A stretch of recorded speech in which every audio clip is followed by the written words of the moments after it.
ওল বিচি হোল মোল সব রান্না করে গেছে, সব বাড়ি রান্না জানি কি। তোমার গোছানো কমপ্লিট? মাথায় তো না ওষুধ নিয়ে এসছো? না, তোমার জন্য ঘুমের ওষুধ নিয়ে এসেছি। আমি হাত পা ভেজাচ্ছি, তুমি খেয়ে দাও। আমি আজকে 6 রকমের রান্না করেছি।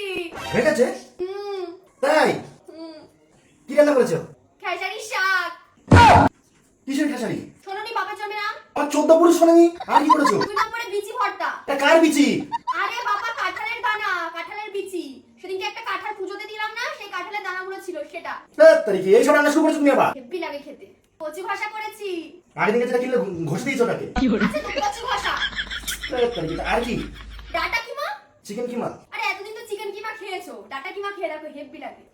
সব শুকনো? ওলের ঝোল। আরে ভাই তুমি ভালো কিছু করনি? ওলের ঝোল। কিসের হোল? ওলের ঝোল। আরে ভাই ওল কচু মচু এগুলো কি করে রেখেছো? শেষ পাতেও আছে আর কি? টকসা চাটনি। উফ, হ্যাঁ, আরে টকসা চাটনি হেব্বি খেতে। ধ্যাৎ। মানে আগের দিনকার যা বাজা করেছো সব ছেড়ে ফেলেছো, সব রেঁধে ফেলেছো। তা সবজিগুলো নষ্ট হয়ে যাবে না, কালকে তো ঘুরতে যাচ্ছি। কোন জায়গায় ঘুরতে গেলে সবজিগুলো কাউকে দিয়ে দে, গরু গরুকে। কোন জায়গায় ঘুরতে যাবে সব। আরেকটা কথা, যেগুলো বেঁচে যাবে নিয়ে যাব, ট্রেনে বসে খাবো। তোর তোর গুষ্টিকে খাওয়াস গুষ্টিকে। ওল বিচি হোল মোল সব রান্না করে গেছে, সব বাড়ি রান্না জানি কি।